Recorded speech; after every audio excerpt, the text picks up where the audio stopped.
வணக்கம். இன்றைய கற்க கசடர நிகழ்ச்சிக்கு உங்களை வரவேற்கிறோம்.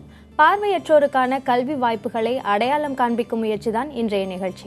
பார்வையற்றவர்கள் கல்வி பயில என்னென்ன வாய்ப்புகள் உள்ளன, என்னென்ன உதவித்தொகைகள் வழங்கப்படுகின்றன உள்ளிட்ட தகவல்கள் குறித்து பேச இருக்கிறோம். அதற்கான வழிமுறைகளை பகிர்ந்து கொள்ள நம்மோடு இணைந்திருக்கிறார் திரு ராஜா அவர்கள். சந்தேகங்களை தொலைபேசி மூலம் தொடர்பு கொண்டு தெளிவுபடுத்திக் கொள்ளலாம். வணக்கம் ராஜா. வணக்கம். இந்த பார்வையற்ற மாணவர்களுக்கென்று குறிப்பிட்ட சில படிப்புகள்னு இருக்கா? இல்லை, பார்வையற்ற மாணவர்களுக்குன்னு குறிப்பிட்ட படிப்புகள் எதுவும் இல்லை. ஆனால் பார்வையற்றவர்கள் இதையெல்லாம் படித்தால் எளிதாக இருக்கும் அப்படிங்கிற மாதிரியான சில படிப்புகள் இருக்குது. அதாவது மற்றவங்க நினச்சிக்கிற மாதிரியான சில படிப்புகள் இருக்குது. அது தவிர பார்வையற்றோருக்கான சிறப்பு பிஎட் கல்லூரி, கல்வியியல் கல்லூரி சமீபத்தில் நேத்ரோதயா என்கின்ற தனியார் தொண்டு நிறுவனத்தால் ஆரம்பிக்கப்பட்டிருக்கிறது. அதே போன்று பார்வையற்றோருக்காக நாம் பாடம் எடுக்க வேண்டும், அவர்களுக்கு வகுப்பெடுக்க வேண்டும், எங்களுடைய பள்ளியில் வேலை செய்ய வேண்டும் என்று நினைத்தால் அது தொடர்பான கல்வியியல் படிப்பை படிப்பதற்கு மட்டும்தான் தனியாக கல்லூரி சென்னையிலே உள்ளது. மற்றபடி பார்வையற்றோருக்கென்று தனியாக படிப்பு எதுவும் கிடையாது. அதே மாதிரி சேர இயலாத படிப்புகள் இருக்கா? பொதுவாக எல்லா படிப்புகள்லையுமே 1% இடஒதுக்கீடு வழங்கப்படுது பார்வையற்ற மாணவர்களுக்கு. அப்படி இருந்தும் ஒரு சில படிப்புகளில் சேர இயலாது அப்படின்ற படிப்புகள் இருக்கா? எதனால் சேர இயலாத படிப்புகள் அப்படின்னு பார்த்தா இந்த மருத்துவத்துறையிலையும் குறிப்பாக இந்த மருத்துவராக இருக்கக்கூடிய அந்த குறிப்பிட்ட துறை மட்டும் மருத்துவர், அதே போல செவிலியர், இது தொடர்பான இதில் தான் நம்ம பார்வையற்றோர்கள் சேர முடியாது. அதற்கு காரணம் மருந்து நமக்கு அதாவது பார்வையற்றோர்கள் கண்டறியும் விதத்தில் இங்கு அமைக்கப்படவில்லை. அதே போன்று வருபவர்களுக்கு அவர்களுடைய நோய் என்னவென்று பார்வையின் மூலமாகவே அறிந்து கொள்ள வேண்டிய சூழல் இருக்கின்றது. அதே போல அறுவை சிகிச்சை உள்ளிட்ட பல விஷயங்கள் அது தொடர்பாகவே இருக்கின்ற காரணத்தினால் பார்வையற்றோர்கள் மருத்துவத்துறையில் மட்டும்தான் பணியாற்ற முடியாது என்கின்ற சூழல் இன்றைய காலகட்டத்தில் இருக்கின்றது. அதே மாதிரி தொழில்நுட்ப படிப்புகள் எல்லாத்துலேயுமே மாணவர்களால் படிக்க முடியுமா? கட்டாயமா. தொழில்நுட்ப படிப்புகளை பொறுத்தவரை இன்றைய தொழில்நுட்ப வளர்ச்சி காலகட்டத்தில் அனைத்து என்ஜினியரிங், குறிப்பாக பொறியியல் படிப்புகளில் சமீபத்தில் கூட சென்னையில் ஒரு பார்வையற்றவர்கள் மெட்ரோ வாட்டர் துறையில் ஒரு அசிஸ்டன்ட் என்ஜினியர் பொறியாளர் என்கின்ற அதிகாரத்தின் கீழ் அவர் பணியில் சேர்ந்திருக்காரு. இது போன்ற வெளி மாநிலங்களில் பல பார்வையற்றோர்கள் இருக்கின்றார்கள். அதே போன்று இன்றைக்கு மைக்ரோசாஃப்ட் நிறுவனத்தில் கூட ஒரு பார்வையற்றவர் மென்பொருள் என்ஜினியராக, மென்பொறியாளராக வேலை செய்து கொண்டிருக்கின்ற வாய்ப்புகள் கூட இருக்கின்றது. இன்னைக்கு பொதுவாக ஒரு விஷயம் இருக்கு, பொறியியல்ல நமக்கான ஒதுக்கீடுகளும் உண்டு. இந்த மோர் தென் 40%, 40% அதிகமாக உள்ளவர்கள், அவர்கள் எல்லாம் குறைபார்வை உடையவர்கள். அவர்கள் பெரும்பாலான பொறியியல் படிப்புகளை படிக்கலாம். பொதுவாகவே பொறியியல் படிப்புகளை பொறுத்த வரைக்கும் அதற்கான பணி வாய்ப்புகள் இல்லை, அது போன்ற நிறுவனங்கள், ஒரு சில நிறுவனங்கள்ல வாய்ப்புகள் இல்லை அப்படின்னு சொல்லப்படுது. அவர்களோடு பார்வையற்ற மாணவர்கள் எப்படி ஈடு கொடுக்க முடியும்? இல்லை, நீங்க சமீபத்தில் கூட இந்த ஸ்ரீகாந்த் பொல்லா, கார்த்திக், இது போன்ற மாணவர்கள் மற்ற மாநிலங்களில், தமிழகத்தில் வேண்டுமென்றால் இந்த ஒரு சூழல் நிலவலாம், மற்ற மாநிலங்களிலும் வெளிநாட்டிலேயும் பார்வையற்றோர்களுக்கான தேவை, பார்வையற்ற மென்பொறியாளர்களுக்கான தேவை அதிகமாகவே இருக்கின்றது. பார்வையற்றோர்களுக்கான வசதிகளை பல மென்பொருள் நிறுவனங்கள் என்ன வசதி தேவையோ அத்தனையும் பெற்றுக் கொடுத்து கொண்டுதான் இருக்கின்றால் மிக சிறப்பாகவே வேலை செய்து கொண்டிருக்கின்றார்கள். அந்த பணி வேண்டாம் என்று விட்டுதான் சமீபத்தில் ஸ்ரீகாந்த் பொல்லா ஆந்திராவில், பக்கத்து மாநிலமான ஆந்திராவில் தனியே ஒரு நிறுவனமே தொடங்கி இருக்கின்றார். இப்போ தொழில் முனைவுக்கான, நீங்க சொன்ன மாதிரி தொழில் முனைவுக்கான வாய்ப்புகள்லாம் அதிகமாக இருக்கிறதா? கட்டாயமா இருக்கு. பொதுவாக பார்த்தீங்கன்னா தமிழக அரசாங்கமும் சரி, தமிழக அரசாங்கம் ஒரு குறிப்பிட்ட அளவு, அதாவது ஒரு சொற்பளவிலேயே கடன் உதவி அளித்து தொடங்குறதுக்கான உதவி செய்கிறாங்க. அது தவிர மத்திய அரசாங்கம் மூலமாக தனியே தொழில் முனைவோர்களுக்காக, அதுவும் குறிப்பாக மாற்றுத்திறனாளிகளுக்கு, இது பார்வையற்றோருக்காக மட்டுமில்லை, மாற்றுத்திறனாளிகளுக்காக NHFDC, national handicapped finance development corporation என்கின்ற ஒரு நிறுவனம், சமூக நீதி பாதுகாப்பு அமைச்சகத்தின் கீழ் வருகின்ற அந்த நிறுவனம் தமிழ்நாடு கோஆபரேட்டிவ் வங்கிகளின் மூலமாக, கூட்டுறவு வங்கிகளின் மூலமாக தற்பொழுது கடன் அளிக்கப்பட்டு தொழில் தொடங்குவதற்கான வாய்ப்பையும் அவர்கள் ஏற்படுத்தி கொடுத்து கொண்டுதான் இருக்கின்றார்கள். இளநிலை படிப்புகள் இல்லாம முதுநிலை படிப்புகள் அதற்கு பிறகான மேற்படிப்பு வாய்ப்புகள்லாம் எந்த அளவுக்கு இருக்கு பார்வையற்ற மாணவர்கள்? இன்றைய அதாவது ஒரு குறிப்பிட்ட ஆண்டுகளுக்கு முன்பு வரை இந்த ஐஐடி போன்ற சில நிறுவனங்கள் மறுக்கப்பட்டதாக செய்திகள் வெளியிட்டு கொண்டிருந்தார்கள்.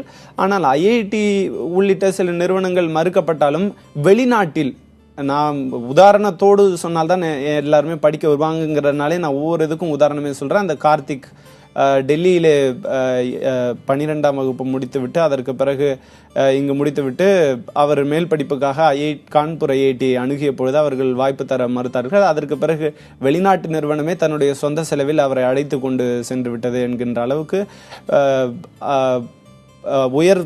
உயர்கல்விக்கான வாய்ப்புகள் அதிகமாகவே இருக்கின்றது. தேவையான நிறுவனங்களில் நாம் இப்போது படிக்கும் அளவிற்கான இட ஒதுக்கீடும் இருக்கின்றது, வாய்ப்பும் இருக்கின்றது. நாம் முயற்சி எடுத்தால் கட்டாயம் எந்த படிப்பையும் நாம் படிக்கலாம்.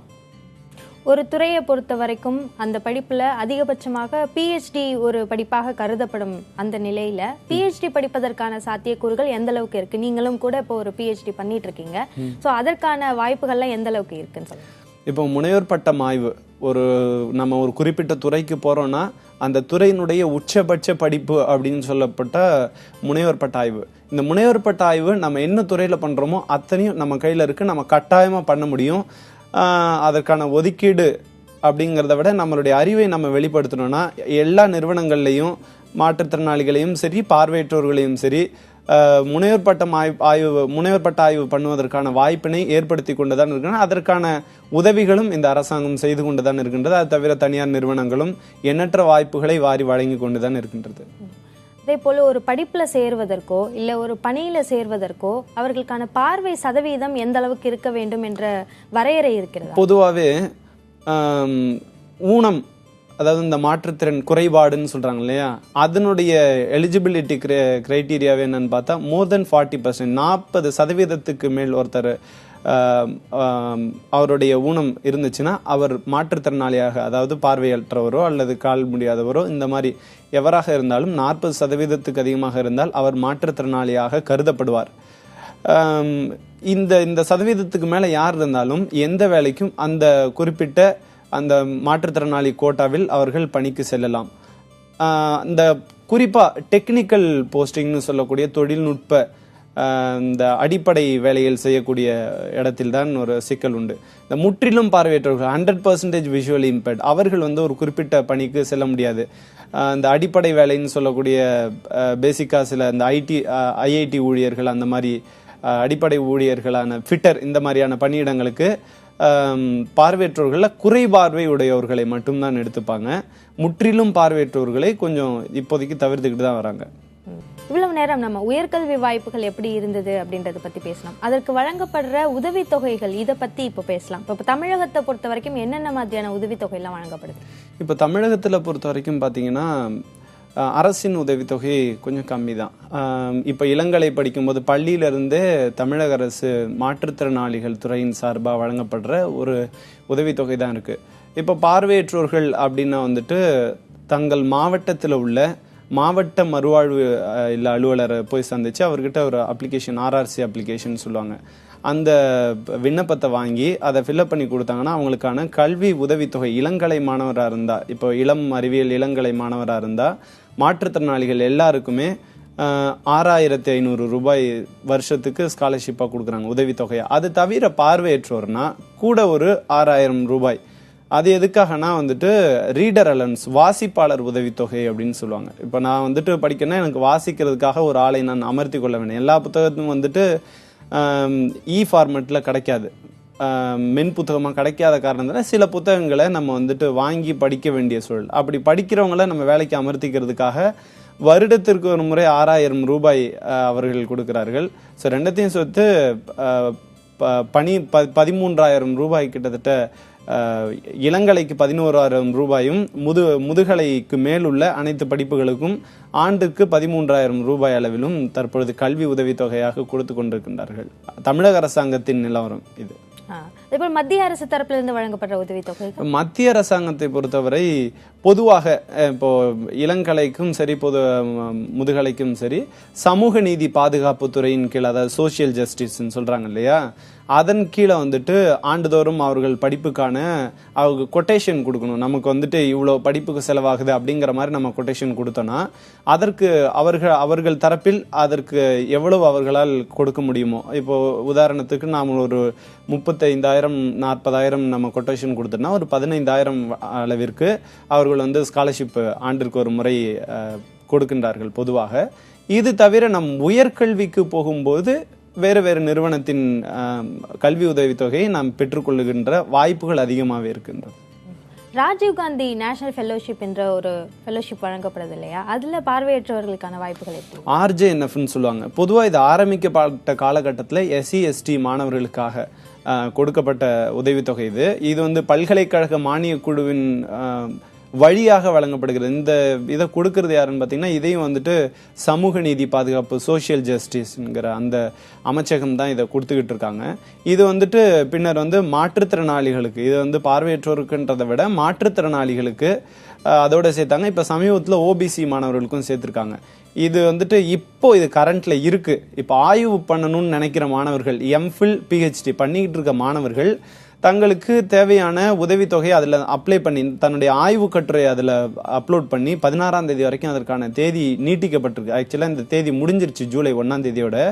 இது 16ஆம் தேதி வரைக்கும் நீட்டிக்கப்பட்டிருக்கு. இது பொதுவான எல்லாருக்கான தகவல். SC ST மாணவர்கள், OBC மாணவர்கள், பொதுவான மாற்றுத்திறனாளி மாணவர்கள், இது தவிர இருக்கின்ற மற்ற ஸ்காலர்ஷிப்புக்கும் இப்போ வந்துட்டு ஆன்லைன் என்ட்ரிக்கு வந்துட்டு டேட்டு நேற்றைக்கு எக்ஸ்டெண்ட் பண்ணியிருக்காங்க 16ஆம் தேதி வரைக்கும். அது என்னன்னா, மாதத்திற்கு கிட்டத்தட்ட 35,000 ரூபாய், முதல் 2 ஆண்டுகளுக்கு 35,000 ரூபாயும், முனைவர் ஆய்வாளராக இருந்தால் பின்னால் வருகின்ற 3 ஆண்டுகளுக்கு ஏறத்தாழ 37,000 ரூபாயும் மாதந்தோறும், நான் சொல்வது மாதந்தோறும் 37,000 ரூபாயும் கல்வி உதவித்தொகையாக வழங்கப்பட்டு கொண்டிருக்கின்றது. இது ராஜீவ்காந்தி நேஷனல் ஃபெலோஷிப்னு சொல்லக்கூடிய RJNF. எஜுகேஷன் லோன் வழங்கப்படுது இல்லையா, இதுல பார்வையற்றோருக்குன்னு குறிப்பிட்ட வகையில வசதிகள் எதுவும் இருக்கா? இப்போ வங்கிகளில் பொதுவாக போய் நம்ம பார்வையற்றோர்கள்ன்றதை விட நார்மலாக எல்லாருக்கும் இருக்கிற கல்வி கடனை நம்ம பெற்றுக்கொள்ளலாம். அப்படி மறுக்கிறாங்க அப்படின்ற ஒரு சூழல் வர்றப்போ நமக்கான அதே போல் இந்த வட்டிகள் இந்த மாதிரியான பிரச்சனைகள்லாம் இருக்குன்னா, நம்ம வந்துட்டு இந்த national handicapped finance development corporation NHFDCன்னு சொல்லியிருந்தேன் இல்லைங்களா, உதவித்தொகை கொடுக்குறாங்க அப்படின்ட்டு, அவங்க மூலமாக நம்ம வந்து வாங்கிக்கலாம். இவங்க எதுக்காக கொடுக்குறாங்கன்னா, ப்ரொஃபஷனல் கோர்ஸ், இந்த தொழில் கல்விக்கு மட்டும் இவங்க வந்துட்டு கல்வி கடன் வந்து கொடுக்குறாங்க. இது நம்ம திருப்பி கட்டுறதுக்கான காலம் வந்துட்டு ஏறத்தாழ 10 ஆண்டுகள் வரைக்கும் நம்ம அந்த கடனை வந்து திருப்பி கட்டிக்கலாம். நம்மளுடைய இதை எங்கே போய் அணுகணும்னு கேட்டிங்கன்னா, குறிப்பாக NHFDC வந்துட்டு இப்போதைக்கு டெல்லியில் இருக்காங்க. அதனுடைய நோடல் ஏஜென்சி மாநில கிளையாக நமக்கு இருக்கிறது Tamil Nadu state effects cooperative bank, Tamil Nadu கூட்டுறவு வங்கி. இந்த வங்கி தான் நமக்கு வந்து நோடல் ஆஃபீஸ். இவங்க மூலமாக தான் நம்ம இங்கே அப்ளை பண்ணி அதை வந்துட்டு வாங்கணும். இவங்க தான் இப்போதைக்கு நமக்கு இதை வாங்கி தர்றவங்க. அவங்க மூலமாக அதை வாங்கி நம்ம 10 ஆண்டுகளுக்குள்ள நம்ம அதை கட்டணும். அடுத்த தொலைபேசி இணைப்பில் ரோஸ்மேரி, உங்களுடைய கேள்வியை கேட்கலாம். ஹலோ, வணக்கம், சொல்லுங்க. ஹலோ, நான் ரோஸ்மேரி பேசுறேங்க, வேலூர்ல இருந்து பேசுறேன். சொல்லுங்க, தொடர்ந்து உங்க கேள்வியை கேட்கலாம். எனக்கு வந்து ஆக்சிடென்ட் ஆகி ஒரு 10 வருஷம் ஆயிடுச்சுங்க. சரி. 45% எனக்கு வந்து இப்போ எனக்கு புக்கு கொடுத்துருக்காங்க. இப்பதான் லேட்டஸ்டா வாங்கினேன் நான். சரி. நான் வந்து இப்போ MCom முடிச்சிருக்கிறேன், கோஆபரேட்டிவ் டிப்ளமா முடிச்சிருக்கிறேன், டேலி முடிச்சிருக்கிறேன். நீங்க தொடர்ந்து தொலைக்காட்சியை பார்க்காம கேள்வியை கேட்கலாம். சரி, இவ்வளவு படிச்சிருக்கேங்க. இப்ப நானும் வேலைக்கு ஜாப்புக்கு அப்ளை பண்ணா எனக்கு கிடைக்குங்களா? கட்டாயமாமா. இப்போ என்னன்னா, நீங்க வந்துட்டு இப்போ மோர் தென் 45% உங்களுக்கு டிசேபிலிட்டி இருக்கு, உங்களுக்கு மாற்றுத்திறனாளியாக தான் இப்போது நீங்க கருதப்படுவீங்க. இப்போ நீங்க எது பண்ணாலும் எல்லா தேர்வுகளுக்கும் நீங்க விண்ணப்பிக்கும் பொழுது மாற்றுத்திறனாளி என்கின்ற காலத்தை நீங்க டிக் பண்ணுங்க. உங்களுக்கு அதுல முன்னுரிமை வழங்கப்படும். அதுல நீங்க மாற்றுத்திறனாளி என்ன விதமான மாற்றுத்திறனாளி அப்படிங்கிறத நீங்க குறிப்பிடணும். நீங்க கட்டாயமா மாற்றுத்திறனாளியில தான் வருவீங்க. டிஎன்பிஎஸ்சி உள்ளிட்ட போட்டித் தேர்வுகளில் நீங்கள் கட்டாயமாக கலந்துக்கோங்க. நீங்கள் பிஎட் ஒருவேளை முடிச்சிருந்தீங்கன்னா, கல்வியல் படிப்பை நீங்கள் முடிச்சிருந்தீங்கன்னா உங்களுக்கு ஆசிரியர் இதுலேயும் வந்துட்டு ஆசிரியர் வேலை வாய்ப்புலையும் உங்களுக்கு மாற்றுத்திறனாளி கீழே தான் கட்டாயமாக வருவீங்க. இது நமக்கு மட்டும் இல்லை, நம்ம மாநில தேர்வுகளுக்காக மட்டும் இல்லை, இப்போ எஸ்எஸ்சி உள்ளிட்ட தேர்வுகள் வரும்போது அதையும் நீங்கள் அப்ளை பண்ணி எழுதுங்க. உங்களுக்கான வாய்ப்பு கட்டாயம். நீங்கள் மாற்றுத்திறனாளியாக தான் கருதப்படுவீர்கள். உங்களுக்கான வேலை வாய்ப்பு மறுக்கப்பட மாட்டாது. உங்களுக்கு வேலை வாய்ப்பு உண்டு. பொதுவாக போட்டித் தேர்வுகள் எனும் போது அதில் இருக்கிற சவால்களை எப்படி சமாளிக்கலாம் பார்வையற்றோர்? இப்போ போட்டித் தேர்வுகள், எண்ணற்ற போட்டித் தேர்வுகள் நிறைய, இப்போ ஒவ்வொரு நாளும் நிறைய போட்டித் தேர்வுகள் வந்துட்டு கால்ஃபர் பண்ணிக்கிட்டே இருக்காங்க, அறிவித்துக்கிட்டே இருக்காங்க.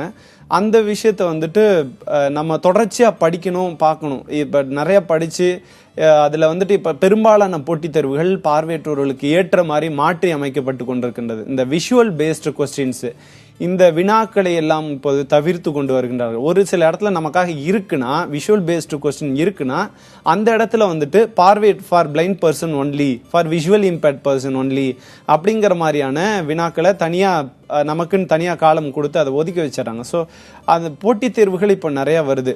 தமிழ்நாடு அளவிலும் சரி, மத்திய அரசின் அளவிலையும் சரி நிறைய போட்டித் தேர்வுகள் வருது. அதற்கான அறிவிப்புகளை முறையாக பார்த்து நாம் இது அப்ளை பண்ணி நம்ம இது பண்ணோம்னா நாம் கட்டாயமாக உள்ளே செல்லலாம். அதற்கான ப்ரிப்பரேஷன், தயாரித்தல் வந்துட்டு ரொம்ப தரமாக இருக்க வேண்டிய சூழல் இருக்குது. நமக்கான போட்டிகளும் இப்போது அதிகமாக இருக்குது. அதனால நம்ம கட்டாயமாக உள்ளே போகலாம். சரி, அடுத்த தொலைபேசி இணைப்பில் காமராஜ், உங்கள் கேள்வி என்ன? மேடம், அது மாற்றுத்திறனாளிக்கு வந்து 40% இருக்கு மேடம். சரி, அதுல வந்து என்னென்ன உதவியை வந்து வாங்கலாம் மேடம்? மாற்றுத்திறனாளிகளுக்கான சதவீதம் உங்களுக்கு 40% மேல இருந்துச்சுன்னா உங்களுக்கு என்ன உதவி வேணும் சொல்லுங்க. இல்லைங்க சார், இது இப்ப வந்து நான் அம்மா வந்து முதலமைச்சர் அம்மா அவர்கள் வந்து 40% உள்ளவங்களுக்கு எல்லாம் வந்து மாத உதவித்தொகை வந்து வழங்கியிருக்காங்க. ஆனா வந்து பாத்தீங்கன்னாக்கா இங்க ஒரு சில இடத்துல வந்து அது என்ன அப்ரூவ் ஆகல அப்படின்னு சொல்லிட்டு ஒண்ணு அப்ளிகேஷன் எழுதி கொடுத்தாலும் அது வந்து செலக்ஷன் பண்ண மாட்டேங்கிறாங்க. அதான் வந்து அதோட விவரங்கள் என்னன்னு சொல்லி கேட்க. இல்ல, கட்டாயமா உங்களுக்கு 40% ஊனம் உங்களுக்கு இருக்குன்னா நீங்க கட்டாயம் அதற்கு தகுதி உடையவர் தான். அப்படி தடுக்கிறாங்க, இல்ல எங்களை வந்து செலக்ட் பண்ண மாட்டேங்கிறாங்க அப்படின்ட்டு உங்களுக்கு புகார் இருந்துச்சுன்னா கட்டாயமா உங்களுடைய மாவட்ட மறுவாழ்வு அலுவலரை பாருங்க. அப்படி இல்லைன்னா நீங்க முதலமைச்சர் தனிப்பிரிவுக்கு உங்களால முடிஞ்சதை நீங்க கம்ப்ளைண்ட் எழுதி அனுப்பலாம், அல்லது உங்களுடைய கலெக்டருக்கு நீங்க கொடுங்க. கட்டாயமா உதவித்தொகை வந்துட்டு உங்களுக்கு மறுக்கப்பட மாட்டாது. இந்த மாதந்தோறும் கொடுக்கப்படுற 1000 ரூபாய் தானே சொல்றீங்க நீங்க? அதான், அது கட்டாயமா உங்களுக்கு மறுக்க மாட்டாங்க. உங்களுக்கானது கட்டாயம் உண்டு. நீங்க 40% நீங்க எலிஜிபிள் தான். நீங்க அதை தைரியமா நீங்க போய் கேட்டு வாங்குங்க. அப்படி இல்லாட்டி மேலதிகாரிகளை பார்த்து நீங்க சொன்னீங்கன்னா கட்டாயமா உங்களுக்கானது வந்துட்டு கிடைச்சிரும். அதுல எந்த ஒரு எதுவும் சந்தேகமும் வேண்டாம். உங்களுக்கு பார்வையற்றோருக்கான படிப்பு வாய்ப்புகள், கல்வி வாய்ப்புகள் மட்டும் இல்லாமல் உதவித்தொகை குறித்தும் நிறைய விளக்கங்கள் கொடுத்தீங்க. நிச்சயமா இது ஒரு விழிப்புணர்வா அமைஞ்சிருக்கும் நம்புறோம். நன்றி ராஜா. நன்றி. கற்க கசடர நிகழ்ச்சியில் கேட்க நினைக்கும் சந்தேகங்களை தொலைபேசியில் மட்டுமின்றி நிகழ்ச்சி நேரத்திற்கு முன்பாகவே 9000740000 என்ற எண்ணிற்கு வாட்ஸ்அப் மூலமாகவும் kalvi@newgenmedia.in என்ற மின்னஞ்சல் முகவரியிலும் கற்க கசடர என்ற முகநூல் பக்கத்திலும் கேட்கலாம். அதற்கான விளக்கங்களும் நிகழ்ச்சியில் பெற்றுத்தரப்படும். இந்நிகழ்ச்சியின் மறு ஒளிபரப்பு அடுத்த நாள் காலை 5:30 மணிக்கு. கற்க கசடர நிகழ்ச்சியின் தொகுப்புகளை www.pudiyatalamurai.com என்ற வலைதளத்தில் காணலாம். பார்வையற்றோர் தவிர இதர மாற்றுத்திறனாளிகளுக்கான கல்வி வாய்ப்புகள், உதவித்தொகைகள் குறித்த தகவல்களை அடுத்த நிகழ்ச்சியில் பெறலாம். அண்மை செய்திகளுக்கு தொடர்ந்து இணைந்திருங்கள் புதிய தலைமுறையோடு.